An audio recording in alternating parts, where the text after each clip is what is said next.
by Damien Carus, but still another set had been found that, from their size, were adjudged to be those of a person with very small hands, quite possibly a child.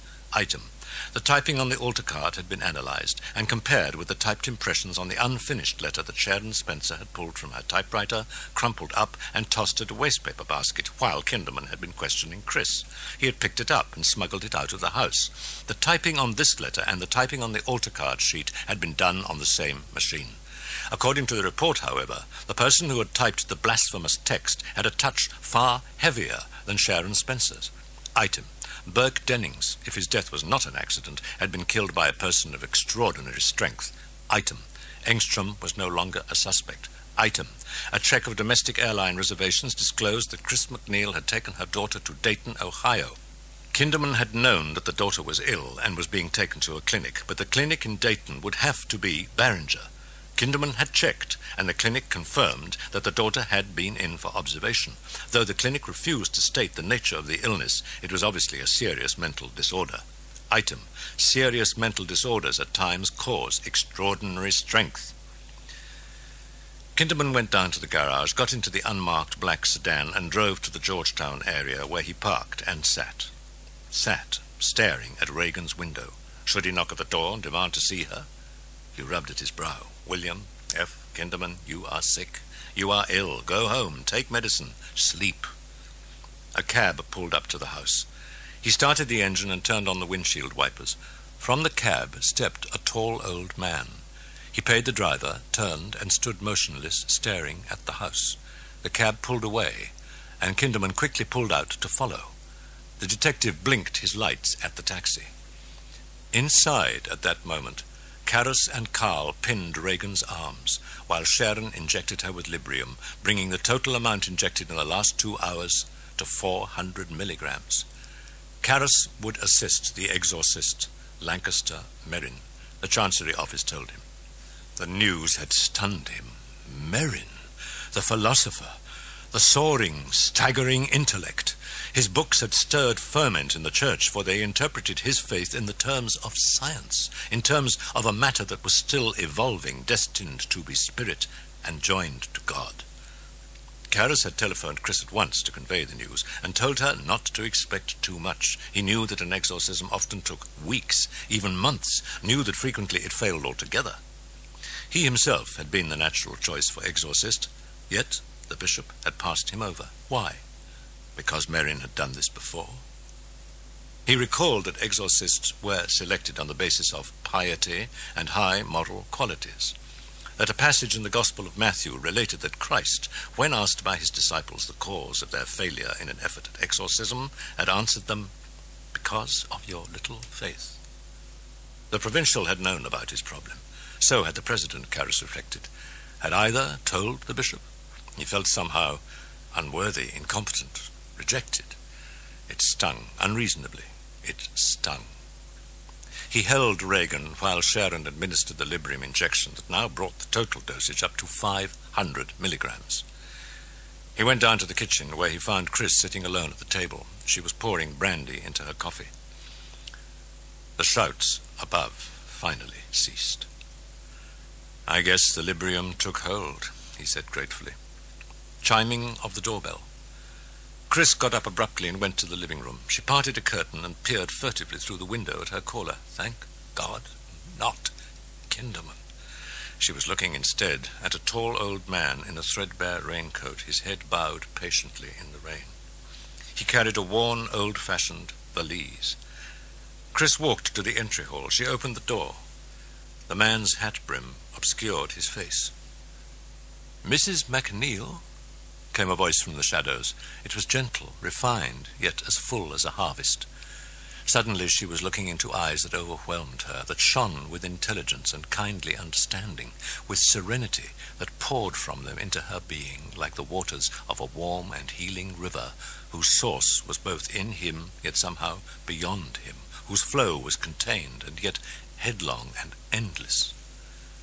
"I'm Father Merrin." She saw him standing with his head angled sideways, glancing upward as if he were listening. No, more like feeling, she thought, for some presence out of sight, some distant vibration that was known and familiar. "Is Father Karras here?" he asked. "Yes, he is. He's in the kitchen. Have you had any dinner, Father?" He flicked his glance upward at the sound of a door being opened. "Yes, I had some on the train." "We've put a bed in the study for you, Father." Chris was fidgeting. I'll show you where it is. Or would you like to say hello to Father Karras?" "I should like to see your daughter first," said Merrin. She looked puzzled. "Right now, you mean, Father?" He glanced upward again with that distant attentiveness. "Yes, now. I think now." "Gee, I'm sure she's asleep." "I think not." Suddenly, Chris flinched at a sound from above, at the voice of the demon, booming and yet muffled, croaking like amplified premature burial.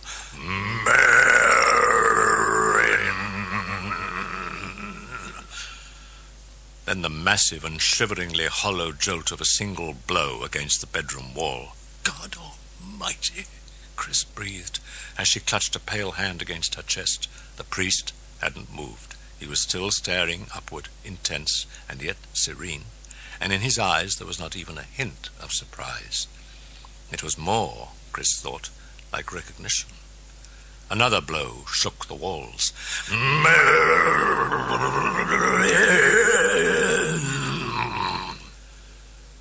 The Jesuit moved slowly forward, oblivious of Chris, of Carl stepping from the study, of Karras emerging bewildered from the kitchen while the nightmarish poundings and croakings continued. He went calmly up the staircase, slender hand like alabaster sliding upward on the banister. Merrin entered Regan's bedroom and closed the door behind him. For a time, there was silence. Then abruptly the demon laughed hideously, and Merrin came out. He closed the door and started down the hall. The Jesuit descended the staircase rapidly and put out his hand to the waiting Karras. "Father Karras." "Hello, Father." Merrin had clasped the other priest's hand in both of his. He was squeezing it, searching Karras's face with a look of gravity and concern, while upstairs the laughter turned to vicious obscenities directed at Merrin. "You look terribly tired," he said. "Are you tired?"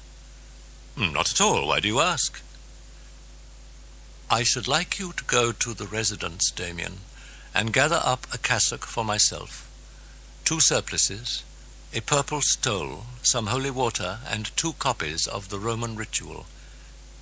I believe we should begin." Karras frowned. "You mean now? Right away?" "Yes, I think so." Karras stepped out into the rainy night. Merrin glanced back to Chris. "You don't mind if we begin right away?" he asked softly. She'd been watching him, glowing with relief at the feeling of decision and direction and command rushing in like a shout in sunlit day. "No, I'm glad," she said gratefully. "You must be tired, though, Father. Would you like a cup of coffee?" "Yes, I would," he said warmly. "Thank you." Something heavy had been gently brushed aside, told to wait. "If you're sure it's no trouble." She led him to the kitchen, and soon he was leaning against the stove with a mug of black coffee in his hand. "Want some brandy in it, Father?" "Well, the doctors say I shouldn't," he said, and then he held out the mug. "But, thank God, my will is weak." For minutes, she and Merrin spoke of homely things, little things. Finally, Sharon appeared, and only then did Merrin move to leave. He put his hand on Chris's shoulder and squeezed it reassuringly. Chris felt a power and warmth flowing into her. Peace. She felt peace. And an odd sense of safety, she wondered. "You're very kind." His eyes smiled. "Thank you." He removed his hand and watched her walk away. As soon as she was gone, a tightening pain seemed to clutch at his face. He entered the study and closed the door. From a pocket of his trousers, he slipped out a tin, opened it, extracted a nitroglycerine pill, and placed it carefully under his tongue. Chris entered the kitchen. "What happened, Sharon?" she asked, "when Father Merrin walked in upstairs?" Sharon shifted her faraway gaze to a point in space between doubt and remembrance. "Strange. They only She paused. Well, they only just stared at each other for a while, and then Regan, that thing, it said, "This time you're going to lose." Sharon had angled her head up as if she were listening. Chris glanced upward and heard it too, the silence, the sudden cessation of the raging of the demon, yet something more, something, and growing. "You feel it too?" asked Sharon. Chris nodded. The house, something in the house, a tension, a gradual thickening of the air, a pulsing like energies slowly building up. The lilting of the door chimes sounded unreal. Sharon opened the door. It was Karas carrying a cardboard laundry box. "Father Merrin's in the study," she told him.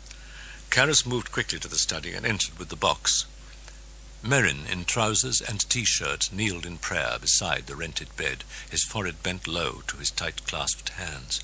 Karas stood rooted for a moment, as if he had suddenly encountered his boyhood self with an altar boy's cassock draped over an arm. He moved to the sofa and soundlessly laid out the contents of the box. As he glanced toward Merrin, he saw the priest blessing himself, and he hastily looked away, reaching down for the larger of the white cotton surplices. He began to put it on over his cassock. He heard Merrin rising, and then, "Thank you, Damien." Karas reached for a sweater. "I thought you might wear this under your cassock, Father. The room gets cold at times." Merrin touched the sweater lightly with his hands. "That was thoughtful of you, Damien." Karas picked up Merrin's cassock from the sofa and watched him pull the sweater down over his head, and only now, and very suddenly, while watching this homely prosaic action, did Karas feel the staggering impact of the man, of the moment, of a stillness in the house, crushing down on him, choking off breath. "You're familiar with the rules concerning exorcism, Damien?" "Yes, I am," answered Karas. "Especially important is the warning to avoid conversations with the demon." The demon. He'd said it so matter-of-factly, thought Karas. "We may ask what is relevant," said Merrin, "but anything beyond that is dangerous, extremely. Especially do not listen to anything he says. The demon is a liar. He will lie to confuse us, but he will also mix lies with the truth to attack us. The attack is psychological, Damien, and powerful. Do not listen. Remember that. Do not listen." The exorcist added, "Is there anything at all you would like to ask now, Damien?" Karas shook his head. "No, but I think it might be helpful if I gave you some background on the different personalities that Regan has manifested. So far, there seem to be 3. "There is only one," said Merrin softly. A haunted expression came into his eyes. Then he reached for the copies of the Roman ritual and gave one to Karas. "We will skip the litany of the saints. You have the holy water." Karas slipped the slender cork-tipped vial from his pocket. Merrin took it, then nodded serenely toward the door. "If you will lead, please, Damien." Upstairs, Karas opened the door and almost reeled back from the blast of stench and icy cold. In a corner of the room, Carl sat huddled in a chair. The Jesuit quickly flicked his glance to the demon in the bed. Its gleaming eyes stared beyond him to the hall. They were fixed on Merrin. Karas moved forward to the foot of the bed, while Merrin walked slowly, tall and erect, to the side. There he stopped and looked down into hate.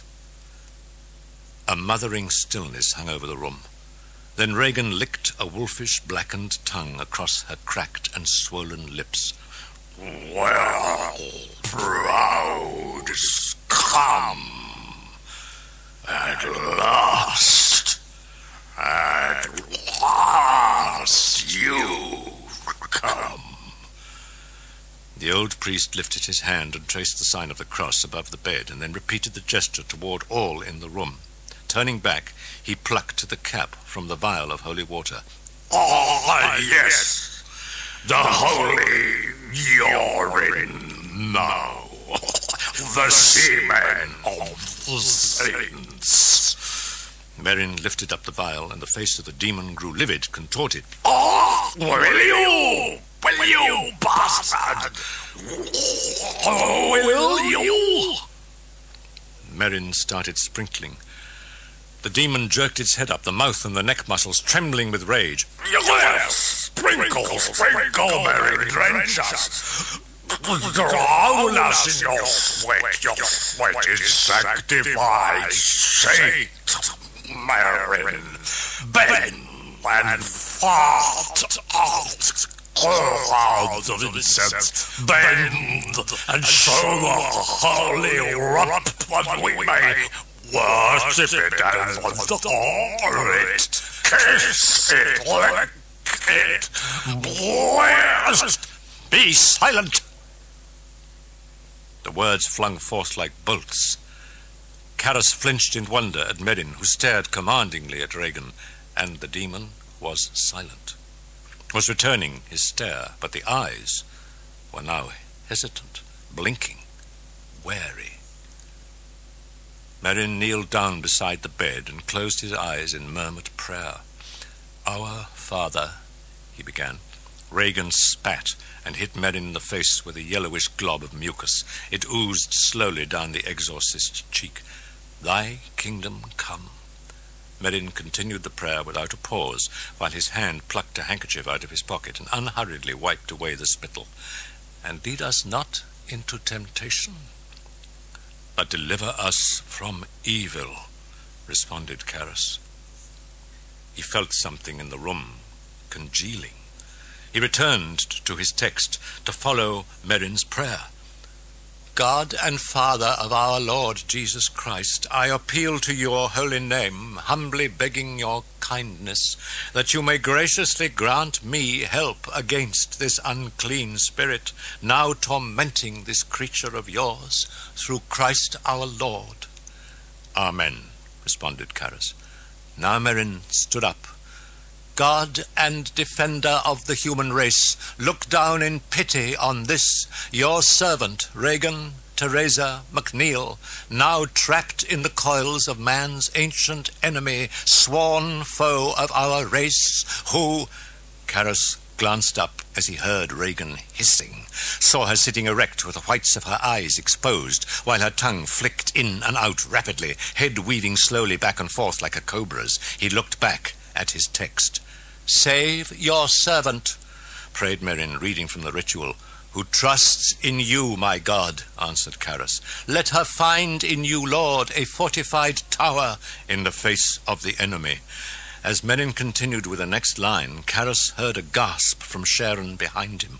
Puzzled, he looked back and was instantly electrified. The front of the bed was rising up off the floor. He stared at it incredulously. 4 inches, half a foot, a foot. Then the back legs began to come up level with the front. "It's not happening," he thought as he watched transfixed. The bed drifted upward another foot and then hovered there, bobbing and listing gently as if it were floating on a stagnant lake. Regan undulating, hissing. "Father Karras." The exorcist motioned his head. "The response, please, Damien." Karras looked blank and uncomprehending. Sharon ran from the room. "Let the enemy have no power over her," Merrin repeated gently. Hastily, Karras glanced back at the text and with a pounding heart breathed out the response. "And the son of iniquity be powerless to harm her. Lord, hear my prayer, and let my cry come unto thee. The Lord be with you, and with your spirit." Merrin embarked upon a lengthy prayer, and Karras again returned his gaze to the bed, to his hopes of his God, and the supernatural hovering low in the empty air. An elation thrilled up through his being. "It's there. There it is, right in front of me. There! Almighty Father, everlasting God." The exorcist reached up his hand in a workday manner and traced the sign of the cross unhurriedly 3 times on Regan's brow, while continuing to read from the text of the ritual. "Who sent your only begotten Son into the world to crush that roaring lion." The hissing ceased, and from the taut-stretched O of Regan's mouth came the nerve-shredding lowing of a steer. Snatch from ruination and from the clutches of the noonday devil this human being made in your image, and the lowing grew louder, tearing at flesh and shivering through bone. God and Lord of all creation! Merrin routinely reached up his hand and pressed a portion of the stole to Regan's neck while continuing to pray.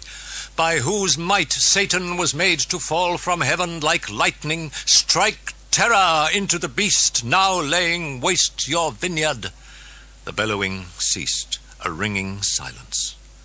Then a thick and putrid greenish vomit began to pump from Regan's mouth in slow and regular spurts that oozed like lava over her lip and flowed in waves onto Merrin's hand, but he did not move it. Let your mighty hand cast out this cruel demon from Regan Teresa McNeil. The bed began to rock lazily, then to pitch, and then suddenly it was violently dipping and yawing, and with the vomit still pumping from Regan's mouth, Merrin calmly made adjustments and kept the stole firmly to her neck. Fill your servants with courage to manfully oppose that reprobate dragon, lest he despise those who put their trust in you, and abruptly the movements subsided, and as Karis watched, mesmerized, the bed drifted feather-like slowly to the floor and settled on the rug with a cushioned thud. Lord, grant that this... Numb, Karis shifted his gaze. Merrin's hand. He could not see it. It was buried under mounded, steaming vomit. Lord, hear my prayer, said the exorcist gently. Slowly, Karis turned to the bed. And let my cry come unto thee. Merrin lifted off the stole, took a slight step backward, and then jolted the room with a lash of his voice as he commanded, I cast you out, unclean spirit, along with every satanic power of the enemy, every spectre from hell, every savage companion. Merrin's hand at his side dripped vomit to the rug. It is Christ who commands you, who once stilled the wind and the sea and the storm, who... Regan stopped vomiting, sat silent, unmoving. The whites of her eyes gleamed balefully at Merrin. He moved to the side of the bed, reached down to grasp Regan's wrist, and found what he'd feared. The pulse was racing at an unbelievable speed. It is he who commands you, he who flung you headlong from the heights of heaven. Merrin's powerful adjuration pounded off the rim of Karis's consciousness in resonant, inexorable blows as the pulse came faster now and faster. Karis looked at Regan, still silent, unmoving. Into icy air, thin mists of vapor wafted from the vomit like a reeking offering. Karis felt uneasy. Then the hair on his arms began prickling up. With nightmare slowness, a fraction at a time, Regan's head was turning, swiveling like a mannequin, creaking with the sound of some rusted mechanism, until the dread and glaring whites of those ghastly eyes were fixed on his. And therefore tremble in fear now, Satan! The head turned slowly back toward Merrin. You corrupter of justice! You begetter of death! You betrayer of the nations! You robber of life! You... The lights in the room began flickering, dimming, and then faded to an eerie, pulsing amber. He shivered. It was colder. The room was getting colder. You prince of murderers! You inventor of every obscenity! You envy of the human race! You...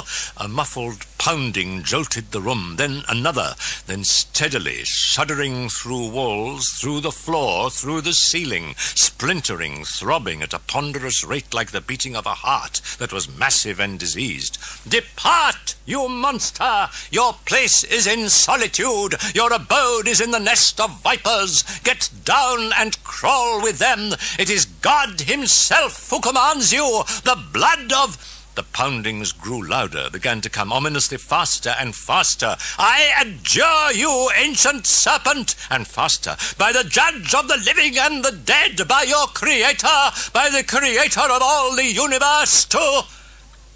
Regan's pulse hammered at a speed too rapid to gauge. Merrin reached out calmly and with the end of his thumb traced the sign of the cross on Regan's vomit-covered chest.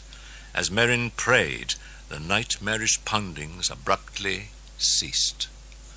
O God of heaven and earth, God of the angels and archangels, Merrin praying as the pulse kept dropping. Prideful bastard, Merrin. Come, you will lose. She will die. The pig will die. The flickering haze grew gradually brighter. The demonic entity had returned and raged at Merrin. Profligate peacock, ancient heretic, I adjure you, turn and look on me. Now look on me, you scum. The demon jerked forward and spat in Merrin's face and then croaked at him. Thus does your master cure the blind. God and Lord of all creation, prayed Merrin, reaching placidly for his handkerchief and wiping away the spittle. Now follow his teaching, Merrin. Do it! Put your sanctified cock in the piglet's mouth and cleanse it. Swab it with the wrinkled relic, and she will be cured. Saint Merrin, a miracle. Deliver this servant of Hypocrite! You care nothing at all for the pig. You care nothing. You will make a contest between us. I humbly Liar!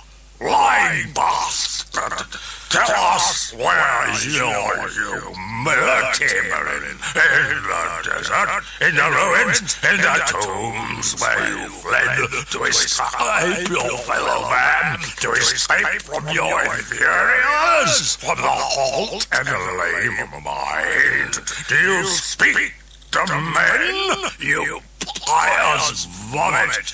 deliver. Your abode is in the nest of peacocks, Merrin. Your place is within yourself. Go back to the mountain top and speak to your only equal. Merrin continued with the prayers, unheeding as the torrent of abuse raged on. Do you hunger, Saint Merrin? Here, I give to you nectar and ambrosia. I give to you the food of your God, croaked the demon. It excreted diuretically, mocking. For this is my body. Now consecrate that Saint Merrin. Repelled, Karras focused his attention on the text as Merrin read a passage from St. Luke. My name is Legion, answered the man, for many demons had entered into him, and they begged Jesus not to demand them to depart into the abyss. Now a herd of swine was there, feeding on the mountainside, and the demons kept entreating Jesus to let them enter into them, and he gave them leave.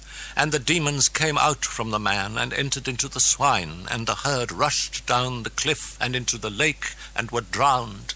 And Willie, I bring you good news, croaked the demon. Karras saw Willie near the door. I bring you tidings of redemption. Ella is alive.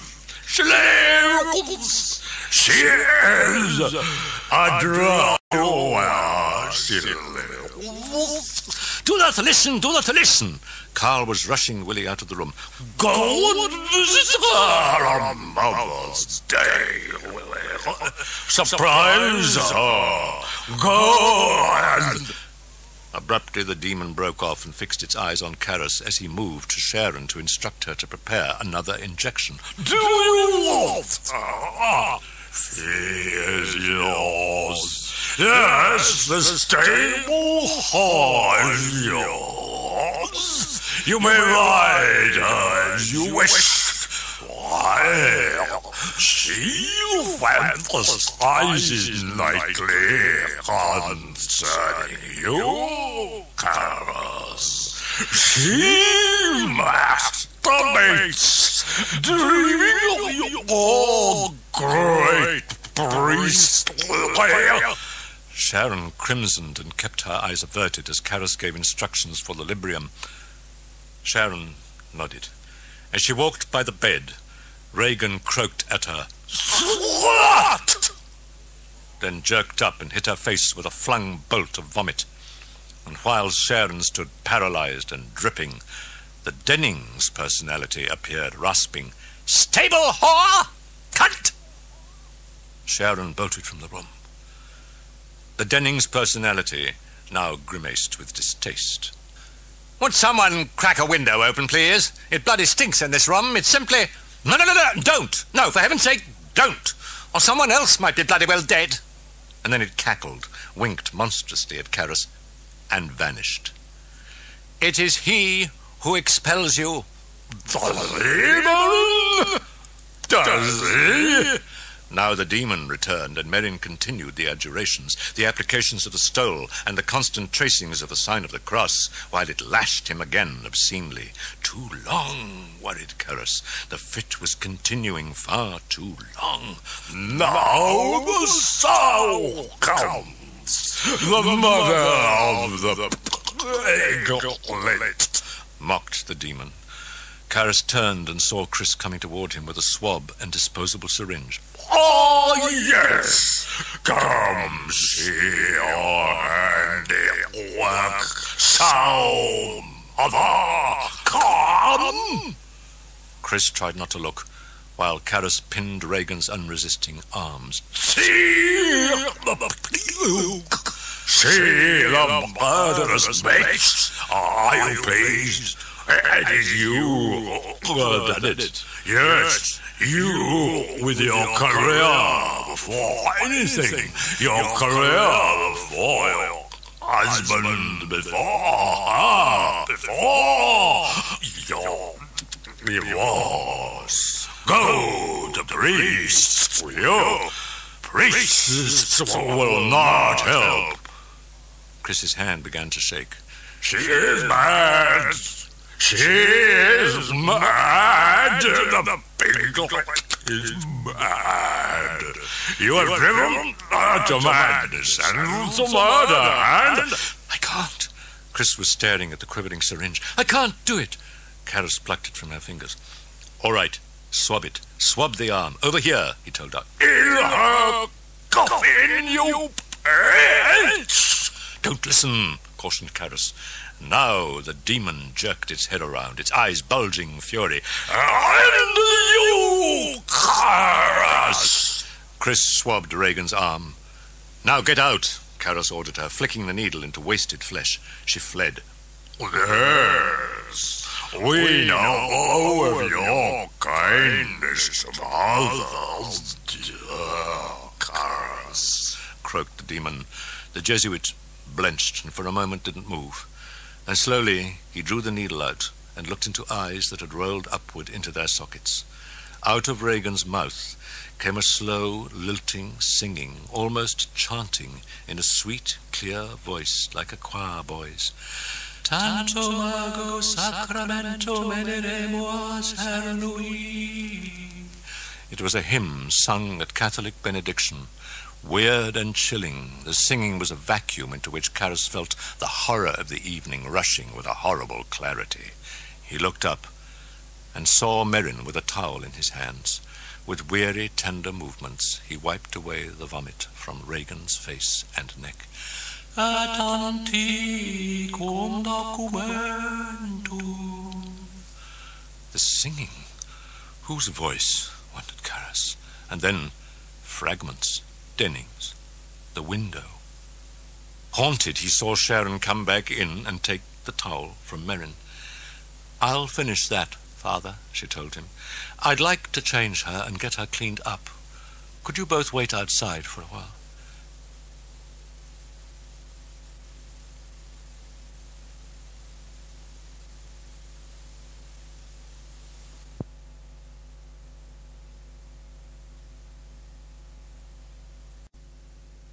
The two priests stepped into the warmth and the dimness of the hall and leaned wearily against the wall. Karas spoke softly to Merrin.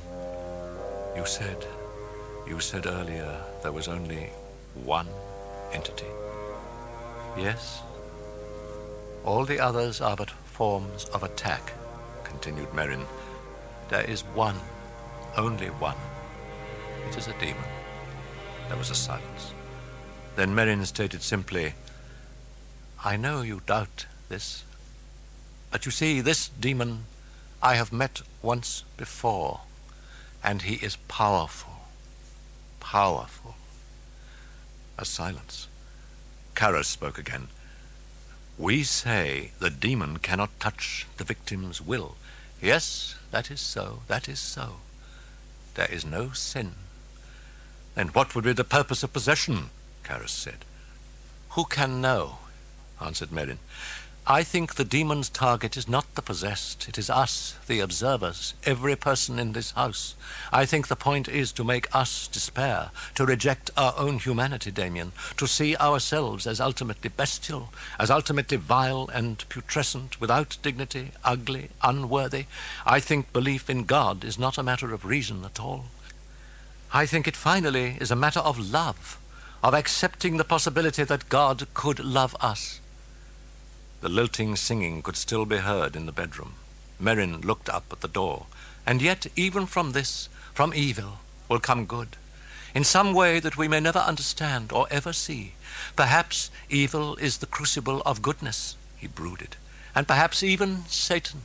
Satan, in spite of himself, somehow serves to work out the will of God. Karras reflected. Once the demon's driven out, what's to keep it from coming back in? I don't know, Merrin answered. And yet it never seems to happen. Never.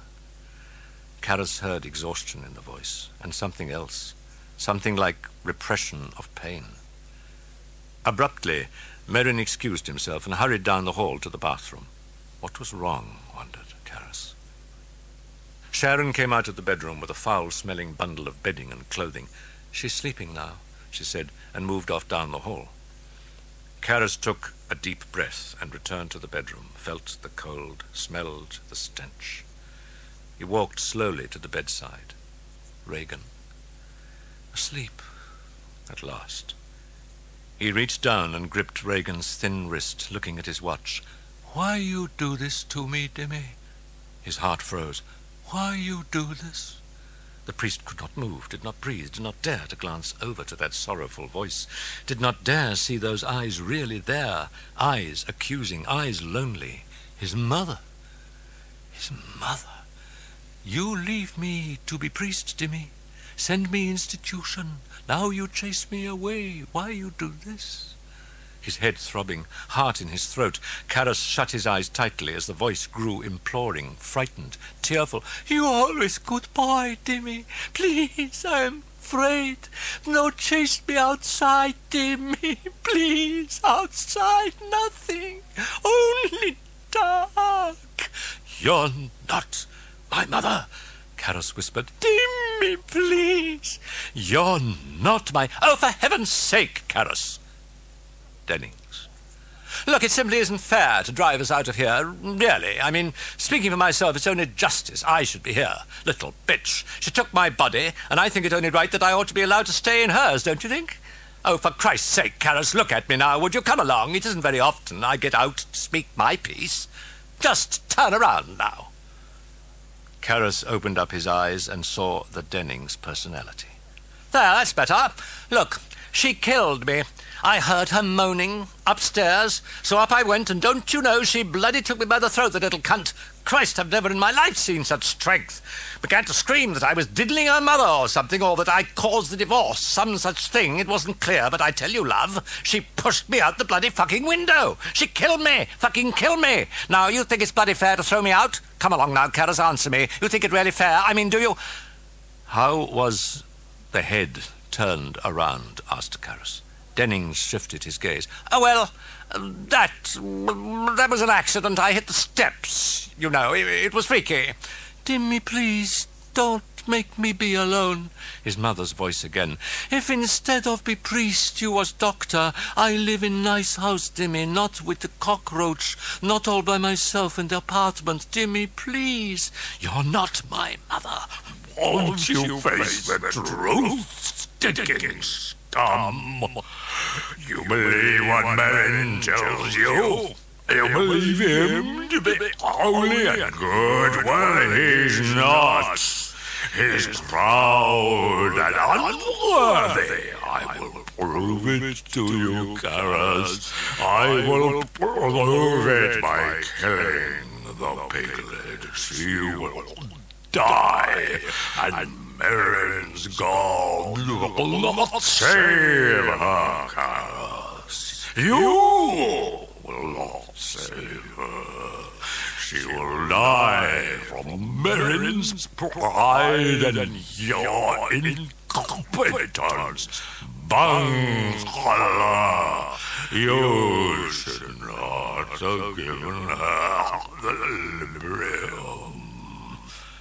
Karas turned now and looked at the eyes. They were shining with triumph and piercing spite. Karas fetched his medical bag and took out his stethoscope. The demon rasped. Listen, Karas! Listen well! Karas listened. The heart tone sounded distant and inefficient. I will not let her sleep. Karas flicked up his glance to the demon, felt chilled. Yes, Karas. She will not sleep, do you hear? I will not let the piglet sleep. Karas did not hear Merrin come back into the room.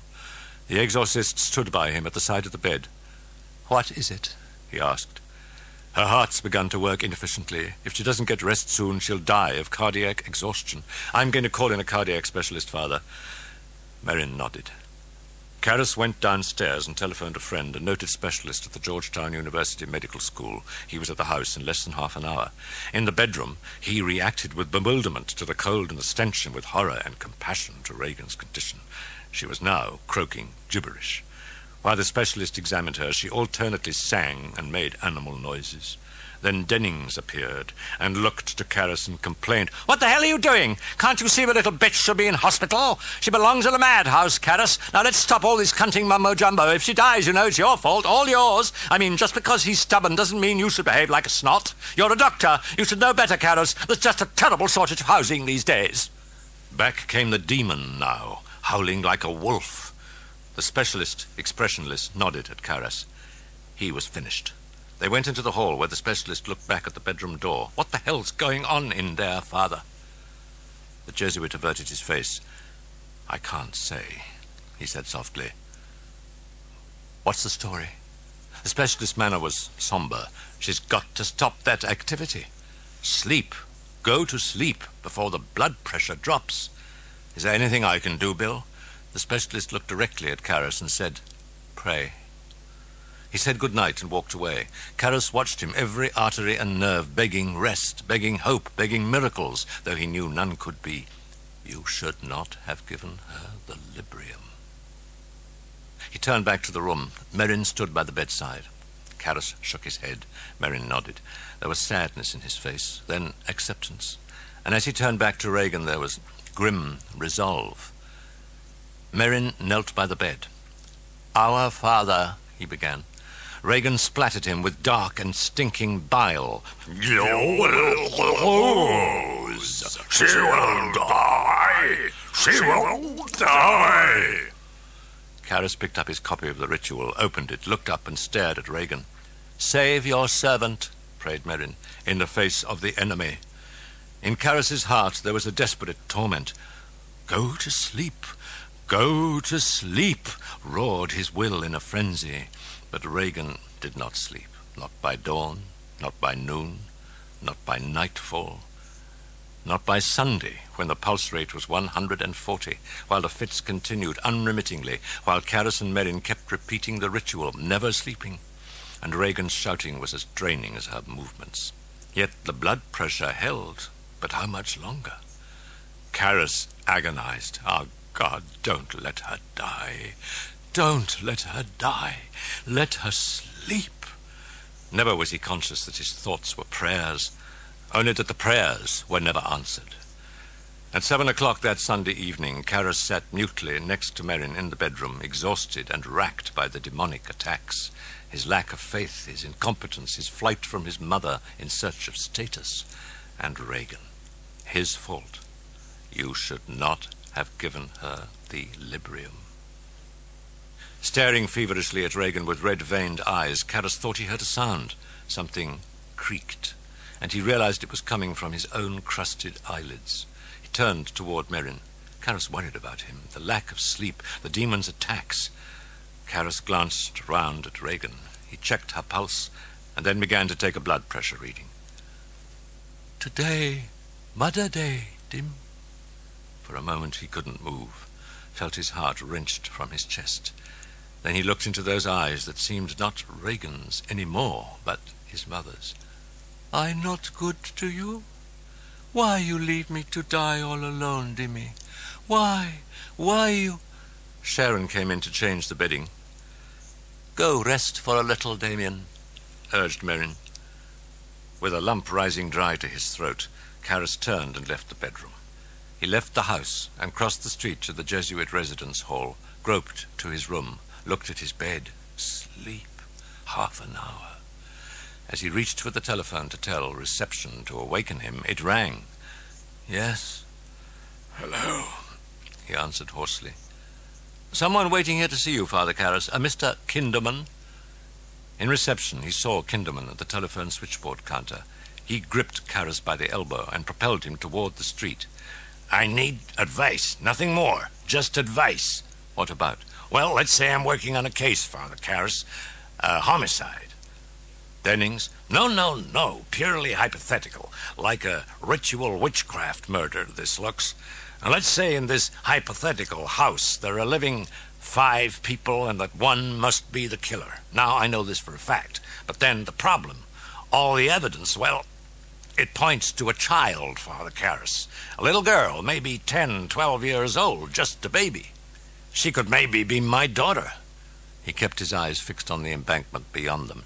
"Now there comes to this house, Father, a priest, very famous, and this case being purely hypothetical, Father, I learned through my also hypothetical genius that this priest has once cured a very special type of illness, an illness which is mental, by the way."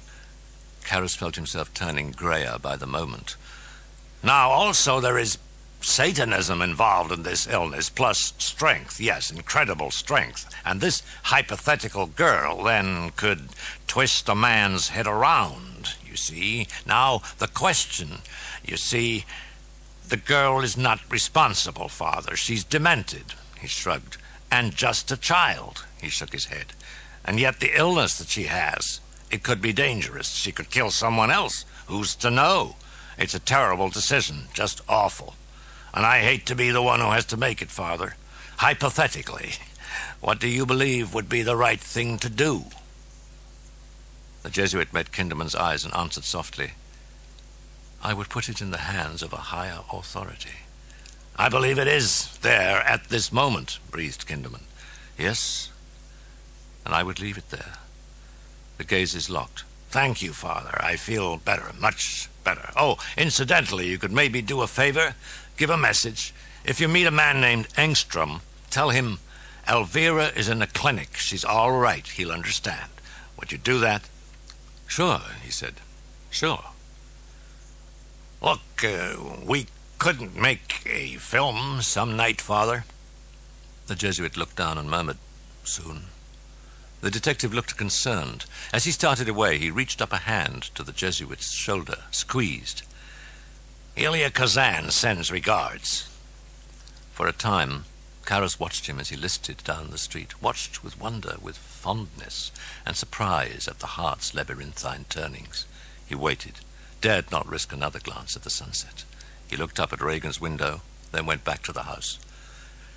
He heard the demon croaking viciously at Merrin. He stared towards the staircase, then remembered the message. Carl Where was he? He went to the kitchen. No Carl. He left the kitchen and walked up the stairs, heard the demon roaring frenziedly at Merrin. You have lost her, and you knew it. You scum, Merrin. Bastard, come back. Command. He realized as he entered the bedroom that he had forgotten to wear a sweater. He looked at Regan. The head was turned away from him, sideways, as the demon continued to rage. He went slowly to his chair and picked up a blanket, and only then, in his exhaustion, did he notice Merrin's absence.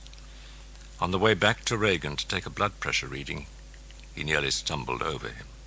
Limp and disjointed, he lay sprawled face down on the floor beside the bed. Shocked, Carus knelt, turned him over, saw the bluish coloration of his face, and in a wrenching, stabbing instant of anguish, Carus realized that Merrin was dead. Saintly flatulence! Die, will you? Die! Carus, heal him! Bring him back, and let us finish! Let us! Carus saw the tiny pills scattered loose on the floor. He picked one up and with aching recognition saw that Merrin had known. Nitroglycerin. He'd known. Even worms will not eat your corruption. Carus heard the words of the demon and began to tremble with a murderous fury. Don't listen. Don't listen. Don't listen. He picked up Merrin's hands and started tenderly to place them in the form of a cross. No! Put his cock in his hands. And a glob of putrid spittle hit the dead man's eye. The last rites. It put back its head and laughed wildly. You son of a bitch! Carus seethed in a whisper that hissed into the air like molten steel. You bastard! Though he didn't move, he seemed to be uncoiling, the sinews of his neck pulling taut like cables. The demon stopped laughing and eyed him with malevolence. You will lose him. You're a loser. You've always been a loser. Regan splattered him with vomit. Yes, you're very good with children, little girls. Well, come on, let's see you try something bigger. Come on! He had his hands out like great fleshy hooks, beckoning slowly.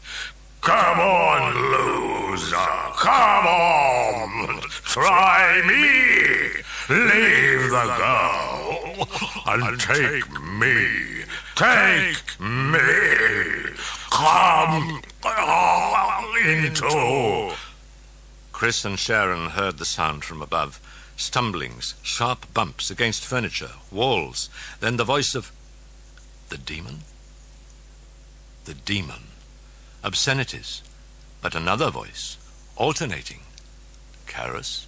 Yes, Carus, yet stronger, deeper.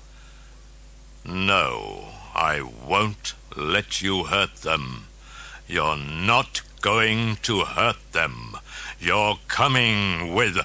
In an instant, they were racing upstairs to the door of Regan's bedroom. Bursting in, they saw the shutters of the window on the floor ripped off their hinges, and the window, the glass, had been totally shattered. They rushed forward toward the window, and as they did, Chris saw Merrin on the floor by the bed. She stood rooted in shock. Sharon screamed from the window, "Father Carus! Father Carus!" Chris ran trembling to the window. She looked below and felt her heart dropping out of her body. At the bottom of the steps, Carus lay, crumpled amid a gathering crowd.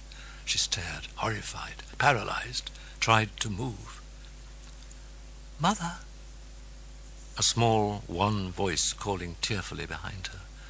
Chris gulped, did not dare to believe. What's happening, Mother? Oh, please, please come here, Mother, please. I'm afraid. Chris turned quickly and saw the tears of confusion, the pleadings, and suddenly she was racing to the bed, weeping. "Rags! Oh, my baby, my baby! Oh, Rags!" Sharon raced from the house and ran to the Jesuit residence hall. She asked for Dyer. He raced from the hall, crossed the street, down the steps. Karas lay crumpled and twisted on his back with his head in the center of a growing pool of blood. His eyes shifted numbly to Dyer, leaped alive, seemed to glow with an elation, some plea, something urgent. "Damien," Dyer paused, and in the eyes saw that faint, eager shine, the warm plea. He leaned closer. "Can you talk?" Slowly, Karas reached his hand to Dyer's wrist. He clutched it, briefly, squeezed. Dyer fought back tears. "Do you want to make your confession now, Damien?" A squeeze. "Are you sorry for all of the sins of your life and for having offended Almighty God?" A squeeze. Dyer slowly traced the sign of the cross over Karas. He recited the words of absolution. "Ego te absolvo."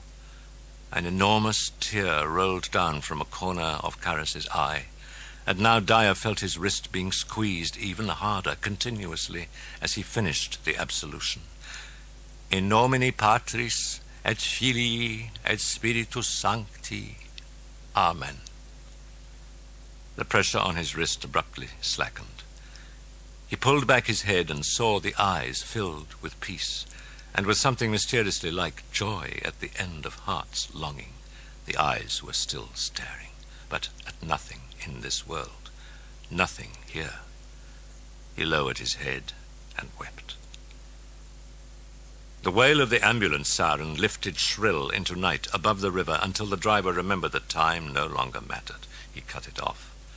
The river flowed quiet again, reaching toward a gentler shore. Late June, sunlight streamed through the window of Chris's bedroom. She folded a blouse on top of the contents of the suitcase and closed the lid.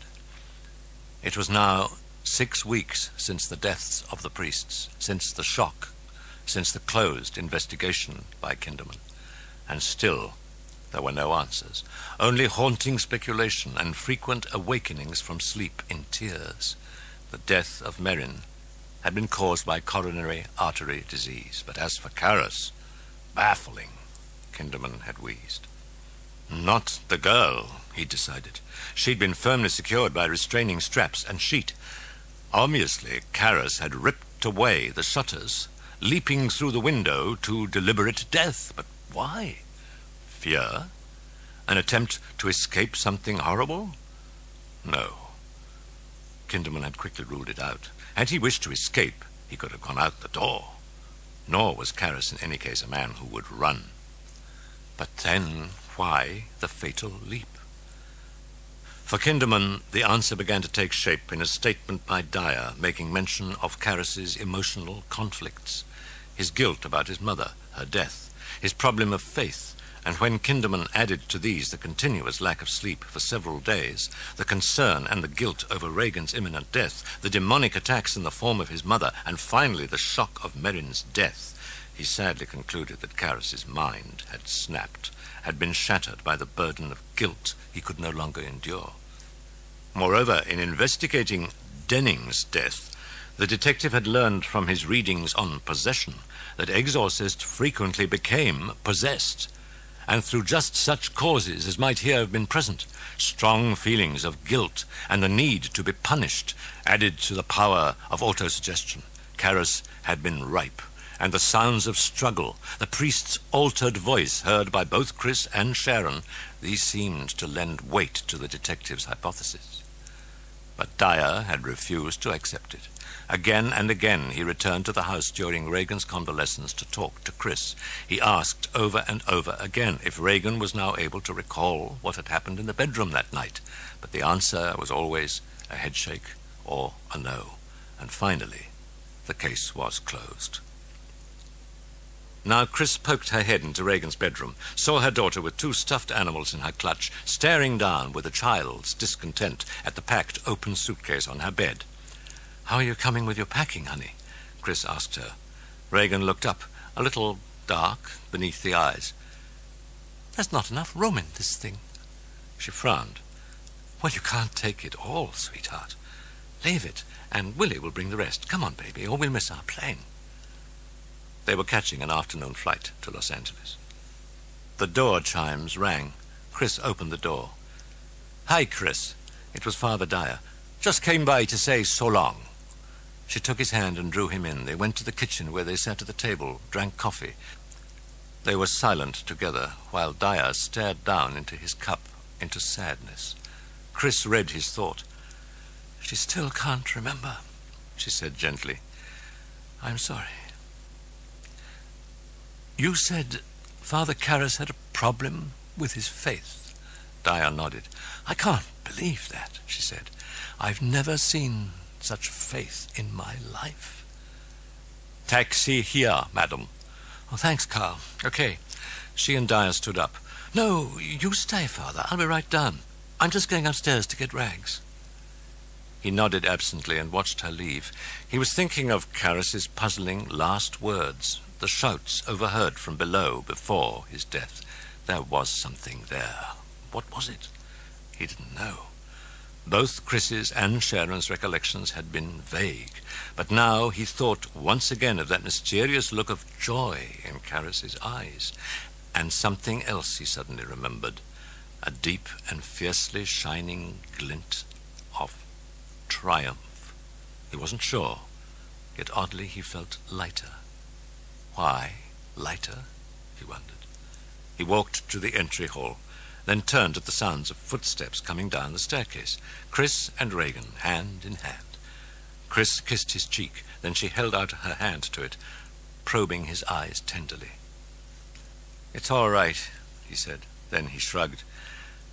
I've got a feeling it's all right. She nodded. I'll call you from L.A. Take care. Dyer glanced down at Regan. She was frowning at him as at a sudden remembrance of forgotten concern. Impulsively, she reached up her arms to him. He leaned over and she kissed him.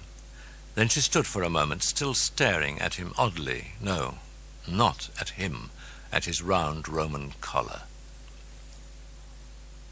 Chris looked away. Come on, she said, taking Regan's hand. We'll be late.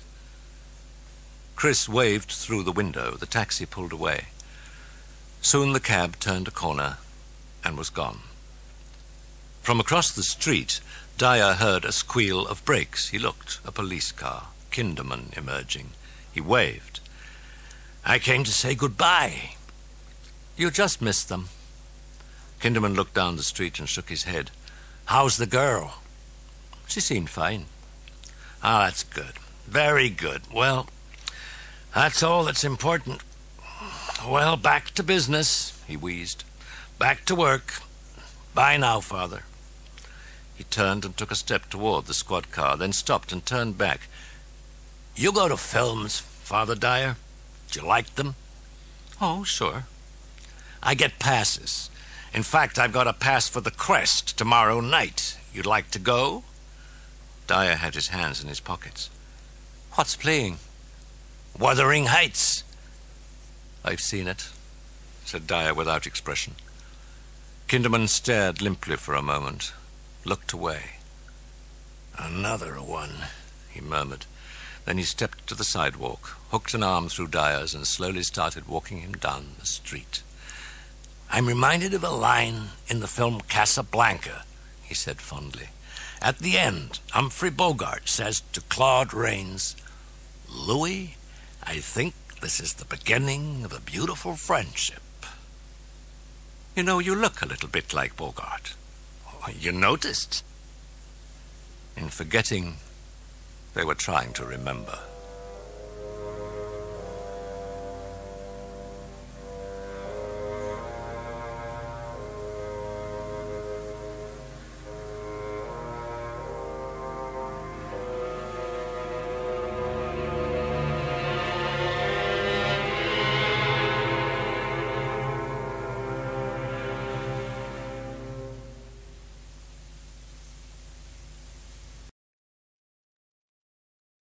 What am I? What are you, sir? Am I Robert, Squire of Baudricourt and captain of this castle of Beaucouleur, or am I a cowboy? Oh, sir, you're a greater man here than the king himself. And you dare to tell me you cannot lay eggs? Oh, sir. Not, oh, sir. My Barbary hens are the best layers in Champagne. And you tell me there are no eggs. Who stole them? The milk was short too yesterday, don't forget that. I know, sir, I know only too well. There is no milk, there are no eggs. Tomorrow there will be nothing. There is a spell upon us. We are bewitched so long as the girl sits there. Where? Death of God. I told her to go, sir, but she won't. You've 50 men at arms. Are they afraid of her? She's so positive, sir. Now, see here. I'm going to throw you down that well. No, sir, please. Well, stop me by being positive. It's quite easy. Any slut of a girl can do it. Sir, you cannot get rid of her by getting rid of me. She doesn't seem to be afraid of anything. Perhaps you could frighten her, sir. Perhaps. Come here. Is it me, sir? Yes, you. Are you captain? Yes, damn your impudence. I be captain. Good morning, Captain Squire. Captain, you were to give me a horse and armor, some soldiers, and send me to the Dauphin. Those are your orders from my lord. And who the devil's your lord? I take no orders except from the king. Yes, Squire, that is all right. My lord is the king of heaven. The girl's mad. Why didn't you tell me so, you blockhead? Oh, do not anger her, sir. Give her what she wants. I shall send you back to your father with orders to put you under lock and key and thrash the madness out of you. You think you will, Squire, but you will find it all coming quite differently. You said you would not see me, but here I am. Now listen to me, Well, the horse will cost 16 francs. It is a lot of money, but I can save it on the armor. I do not need beautiful armor made to measure like you wear. I shall not want many soldiers. The Dauphin will give me all I need to raise the siege of Orleans. To raise the siege of Orleans? That is what God tells me to do. Well, I'll be damned. No, Squire. God is very merciful. And the blessed Saints Catherine and Margaret, who speak to me every day, will intercede for you. You will go to paradise, and your name will be remembered forever as my first helper. How old are you? 17, so they tell me. What did you mean when you said St. Catherine talked to you every day? She does. And St. Margaret, too. Now, what are they like? I will tell you nothing about that. They have not given me leave. You actually see them and they talk to you just as I'm talking to you? No, it is quite different. But you must not talk to me about my voices. How do you mean, voices? I hear voices telling me what to do. They come from God. They come from your imagination. Of course. That is how the messages of God come to us. And God says you're to raise the siege of Orleans. And to crown the Dauphin in Reims Cathedral. Crown that... And to make the English leave France. Anything else? Not at present, thank you, Squire. I suppose you think raising a siege is as easy as chasing a cow out of a meadow. I do not think it can be very difficult if God is on your side. Have you ever seen the goddams fighting? Have you ever seen them plundering, burning, turning the countryside into a desert? You must not be afraid, Robert. Damn you, I'm not afraid. And who gave you leave to call me Robert? You don't understand, Robert. Our soldiers are always beaten because they are fighting only to save their skins. And the shortest way to save your skin is to run away. Our knights are thinking only of the money they are making in ransoms. It is not kill or be killed with them, but pay or be paid. But I will teach them all to fight, that the will of God may be done in France. And you will live to see the day when there will not be an English soldier on the soil of France. And there will be but one king here. Not the English king, but God's French one. Hurrah! You may be talking rot, but if the troops swallow it, even the Dauphin might swallow it. And if you could put fight into him... Of course I can put fight in. Don't cut in before I have time to think. No, Squire.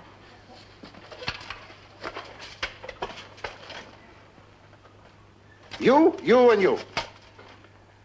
Your orders are to go to Chinon under the escort of these 3 men. Squire, your head is all circled with light. And the dress. I may have a soldier's dress, mayn't I, Squire? Oh, have what you please. I wash my hands of it. And a letter to the Dauphin? You write it for me, Polly. I'll make my mark. Is your name Polly? Goulangi. They call me Polly. You're my size, Polly. Find me some clothes. Sir! Sir! What now? The hymns are thee like that, Christ in heaven, she did come from God.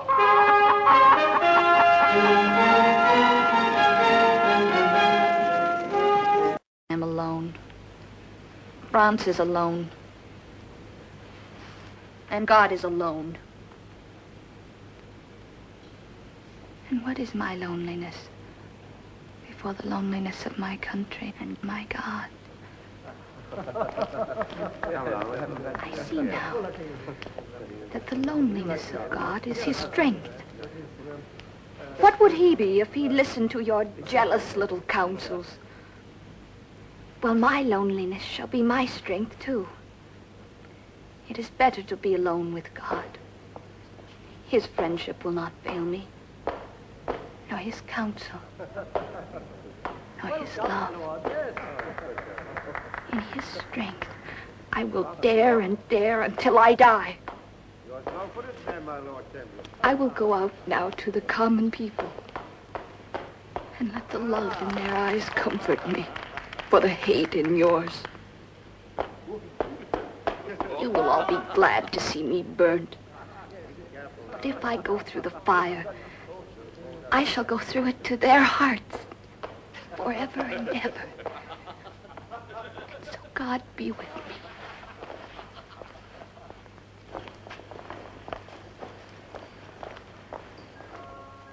You see, we gave you good advice. You might have been alive today. Would that have been life? Better than the stake. You can count that pain in minutes. But the pain of life, Charlie, you have to count that in years. Yes. Perhaps you are right. I hope I don't intrude.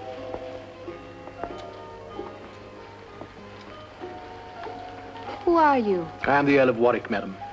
You may not remember the name, but I paid £16,000 for you when the Burgundians knocked you off your horse. Is there so much money in the world? There was, madam, in England. I never saw you at my trial. Your trial was a church matter, madam. I saw you, but only through the peephole of your cell. This is the one chance I have to speak to you. You know how it is, heaven and hell, Oxford and Cambridge, they never really mix. I've come to apologize. Your burning was purely political. No personal feeling. Don't worry, my lord. It was God's will. God? Oh, yes, of course. Though I prefer to call it historical necessity. All the same, you put it very nicely. A touch of true breeding. I don't understand the words you use. They don't speak English where you come from. Anyway, I insist on apologizing. To you, too, sir. Although I might argue that I helped to make you a king by helping her to become a saint. At home, they always call me the kingmaker. God made me a king. I was of the blood royal.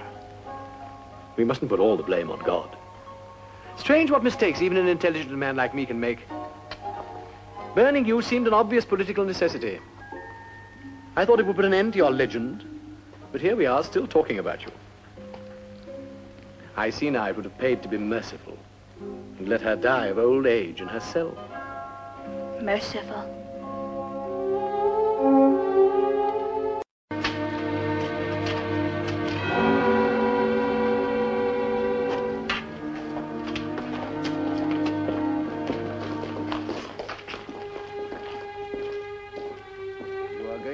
Before you, a young girl, pious and chaste.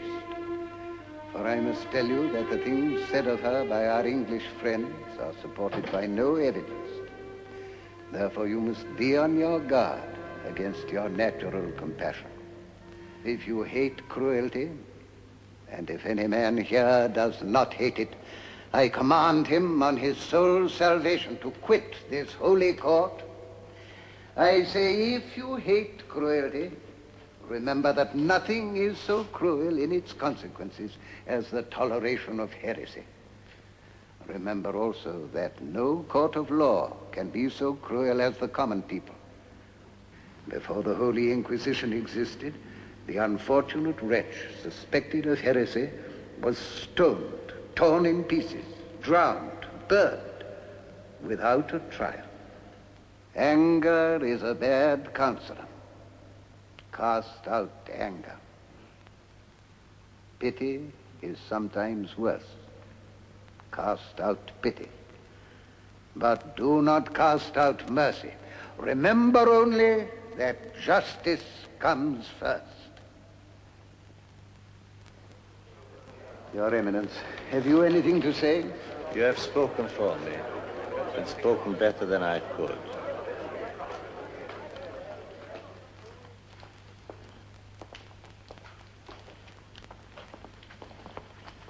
Sit down, Joe.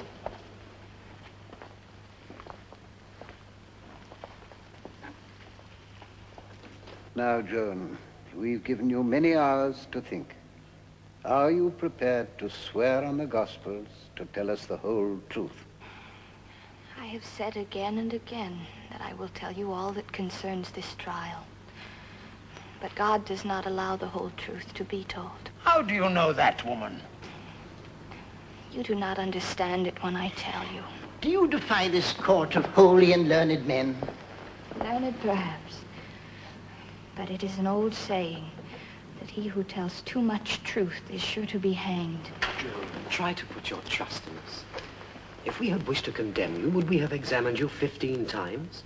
Once would have been enough. I have sworn as much as I will swear. And I will swear no more. Your Eminence, she should be put to the torture. You hear, Joan? You have seen the instruments. Think before you answer. If you tear me limb from limb until you separate my soul from my body, you will get nothing out of me beyond what I have told you. The rack will change your mind. I cannot bear to be hurt. And if you hurt me, I will say anything you like to stop the pain. But I will take it all back afterwards. Well, no confession under torture is admissible unless it is confirmed afterwards. We should proceed mercifully. But the torture is customary. Well, its use cannot be justified if the accused will confess of her own free will. This is unusual and irregular. Do you want to torture the girl for the mere pleasure of it? It is not a pleasure. It is the law. It is always done. That is not so, Master, except when the inquiries are carried on by people who do not know their legal business. But the woman is a heretic. It is always done. It will not be done today. I will not have it said that we proceeded on forced confession. Your Eminence is merciful, of course, but it is a great responsibility to depart from the usual practice. You are a rare noodle, Master. Do what was done last time is your rule, eh? You dare to call me noodle? Patience, Master, patience. I fear you will soon be only too terribly avenged. Noodle, indeed. Come, we are wasting time on trifles. There are two crimes which she does not deny. First, she has intercourse with evil spirits. Second, she wears men's clothes, which is indecent and unnatural. Is the blessed St. Catherine an evil spirit? Is St. Margaret? Is Michael the archangel? How do you know that the spirit which appears to you is an archangel? Does he appear to you as a naked man? Do you think God cannot afford clothes for him? Well answered, Joan. Joan, the Church instructs you that these visions are from the devil. Do you accept the instruction of the Church? But they bring me messages from God. How could I deny him? Joan, do you know what you're saying? You wrestle in vain with the devil for her soul. She will not be saved. For the last time, will you put off that impudent attire and dress as becomes your sex? I will not. A sin of disobedience, Your Eminence. My voices tell me I must dress as a soldier. Can you tell us one good reason why an angel of God should give you such shameless advice? Yes. What can be plainer common sense? I was a soldier living among soldiers. I'm a prisoner guarded by soldiers. If I dress as a woman, they will think of me as a woman. And then what will become of me? Now listen, Captain. If the Church tells you that your revelations and visions are sent by the devil, to tempt you to your damnation, will you believe that the church is wiser than you?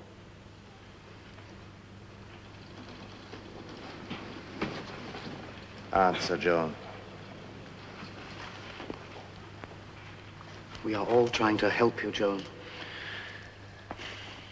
All these things you call my crimes, I have done them by the command of God. It is impossible for me to say anything else. If any churchman says the contrary, I shall not mind him. I shall mind God alone. Well, if that isn't heresy. To kill yourself? Listen. Do you believe that you are subject to the Church of God on earth? Yes. When have I ever denied it? Good. That means that you are subject to His Holiness the Pope, to the cardinals, the archbishops, and the bishops whom this court represents today. My voices do not tell me to disobey the church, but God must be served first. And you, and not the church, are to be the judge. What other judgment can I judge by but my own? Dare you pretend, after what you have said, that you are in a state of grace? If I am not, may God bring me into it. If I am, may God keep me in it. That is a good reply, Your Eminence. Were you in a state of grace when you stole the bishop's horse? The devil take the bishop's horse. Executioner. But you said I was not to be tortured. You are not to be tortured, because you have confessed everything that is necessary to your condemnation. Master Executioner, let her hear your answers to my questions. The heretic this day? Yes, Your Eminence. Is the stake ready? It is, in the marketplace. The soldiers have built it too high for me to get near her and make the death easier. It'll be a cruel death. But you are not going to burn me now? Do you realize it at last? There are 800 English soldiers waiting to take you to the marketplace the moment the sentence of excommunication has been read.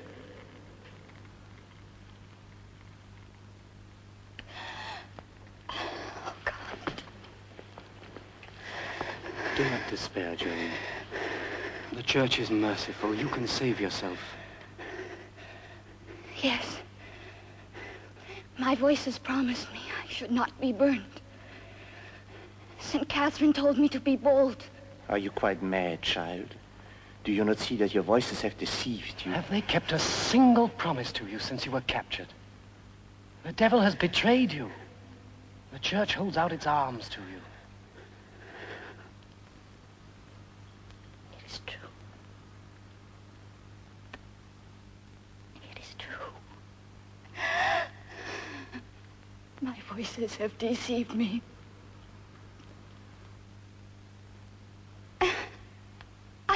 I have dared and dared.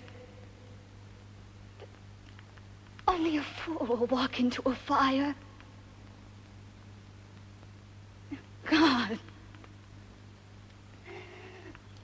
God, who gave me my common sense, cannot want me to do that. God.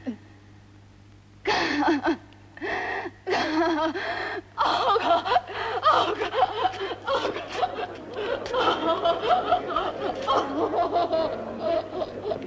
Now God be praised that he has saved her at the 11th hour.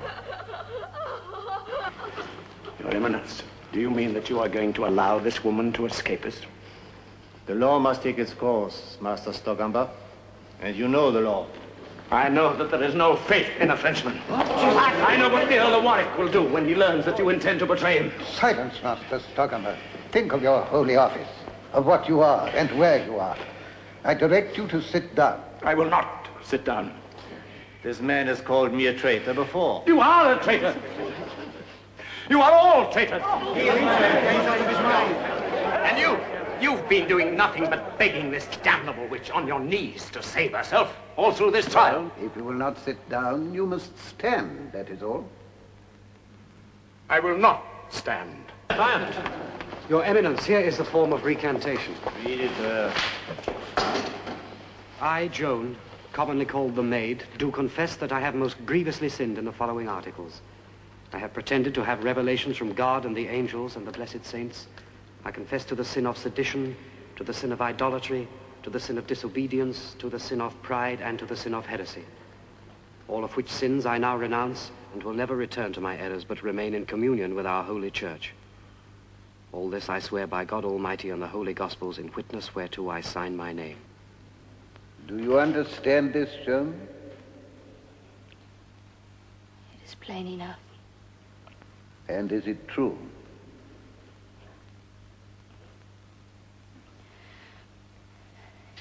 If it were not true, the fire would not be ready for me in the marketplace. Come, child, take the pen. I cannot write. But you have signed many letters before. Yes, but someone guided the pen.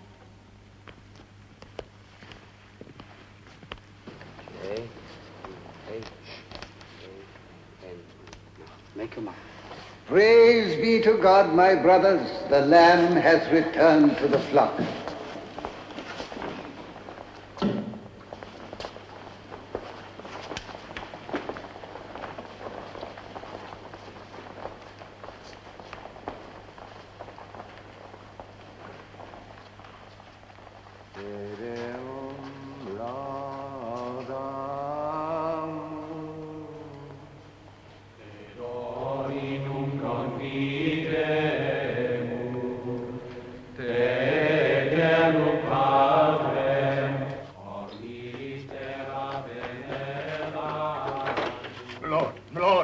They've cheated us.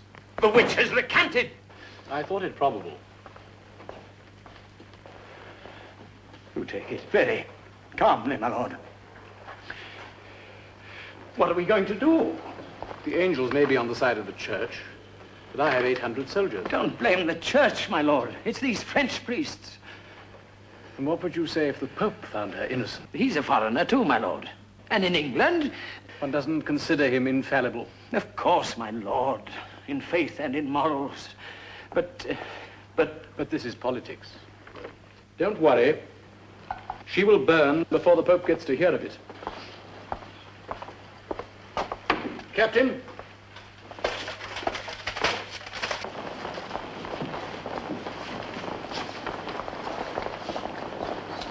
This is the sentence of the Bishop's Court and of the Holy Inquisition.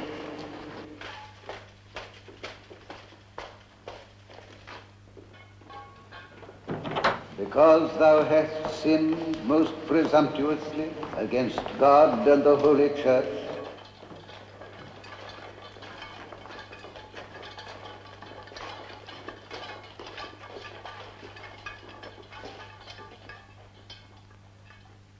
and that thou mayst repent thy errors, we, for the good of thy soul, and for a penance that may wipe out thy sins and bring thee finally unspotted to the throne of grace, do condemn thee to eat the bread of sorrow and drink the water of affliction to the end of thy earthly days in perpetual imprisonment.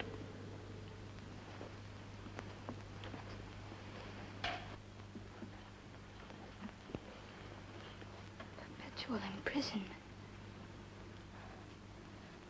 Am I not then to be set free? Set free, my child, out of such wickedness as yours. What are you dreaming of?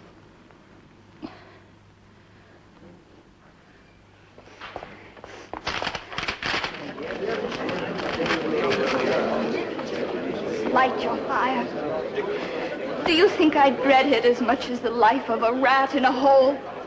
My voices were right. Joe.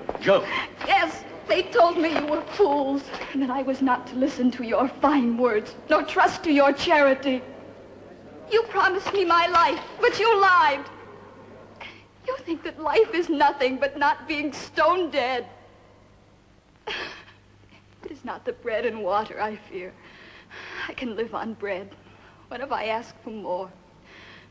Bread has no sorrow for me, water no affliction. But to shut me from the light of the sky, and the sight of the fields and flowers, to chain my feet so that I can never again ride with the soldiers, nor climb the hills, make me breathe foul, damp darkness and keep me from everything that brings me back to the love of God. When your wickedness and foolishness tempted me to hate him.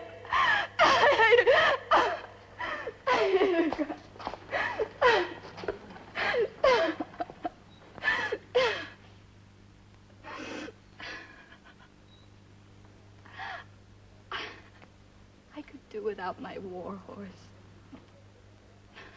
I could drag about in a skirt. I could let the trumpets and the banners and the knights and soldiers pass me and leave me behind as they leave the other women. If only I could still hear the wind in the trees, the larks in the sunshine, the young lambs crying through the frost, and the blessed church bells that send my voices to me on the wind.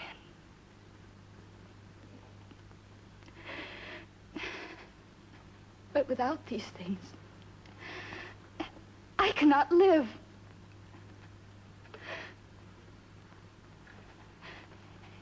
And by your wanting to take them from me, or from any human creature, I know that your counsel is of the devil, and that mine is of God. She's a relaxed thinker, obstinate, incorrigible. I call for her excommunication. Job, if your counsel were of God, would he not deliver you? His ways are not your ways. He wants me to go through the fire to his bosom, for I am his child. And you are not fit that I should live among you. That is my last word to you. We decree that thou art a relapsed heretic. Cast out from the unity of the church. Sundered from her body. Infected with the leprosy of heresy. A member of Satan.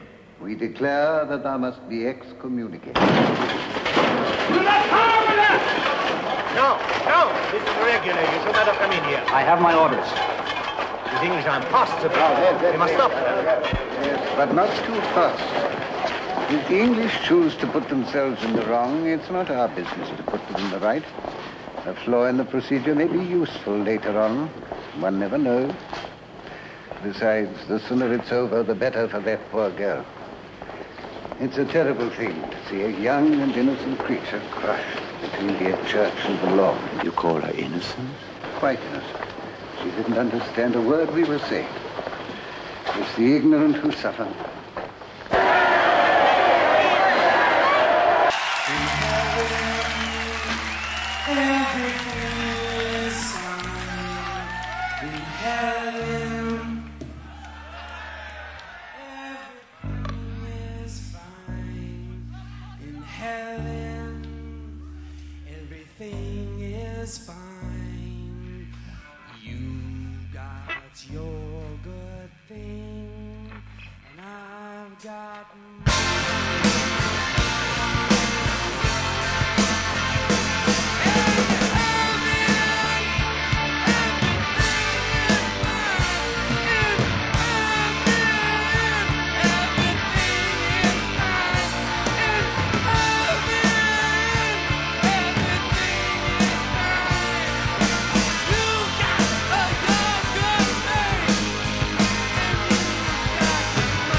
It's been a long road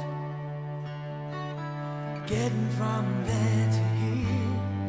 It's been a long time, but my time is finally near.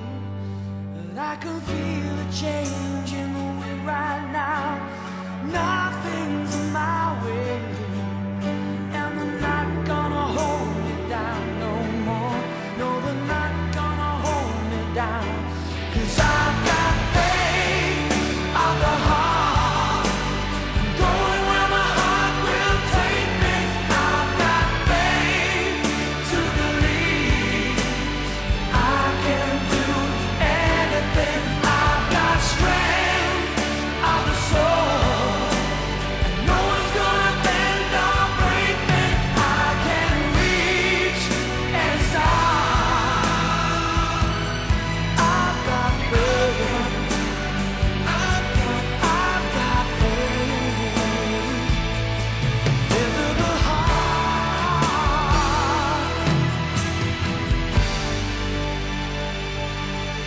It's been a long night,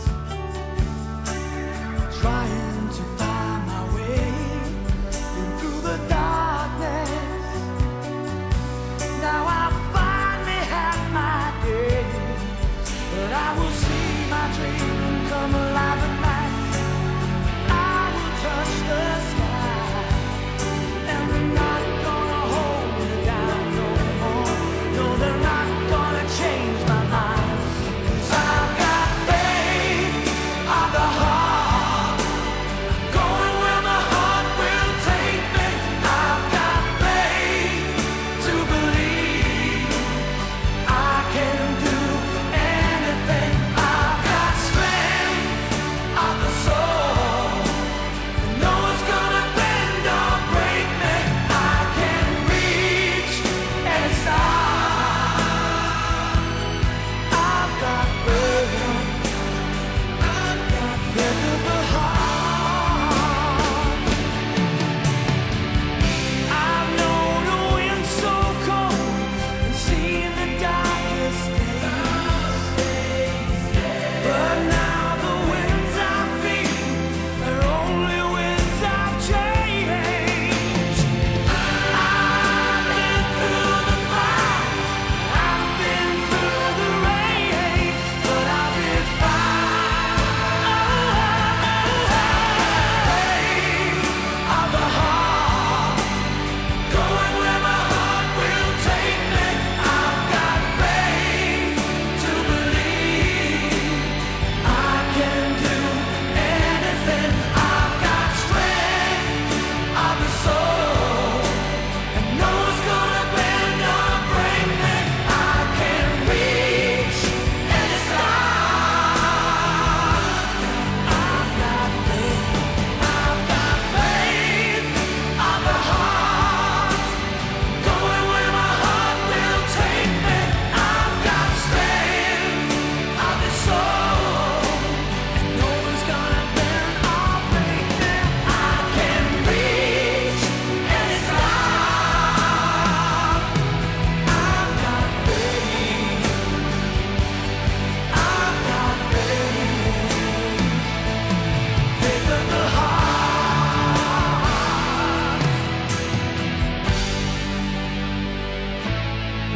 It's been a long road.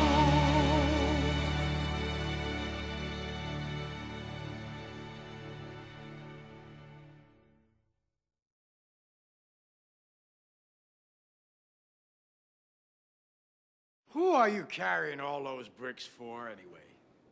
God? Is that it? God? Well, I tell you, let me give you a little inside information about God. God likes to watch. He's a prankster. Think about it. He gives man instincts. He gives you this extraordinary gift, and then what does he do? I swear, for his own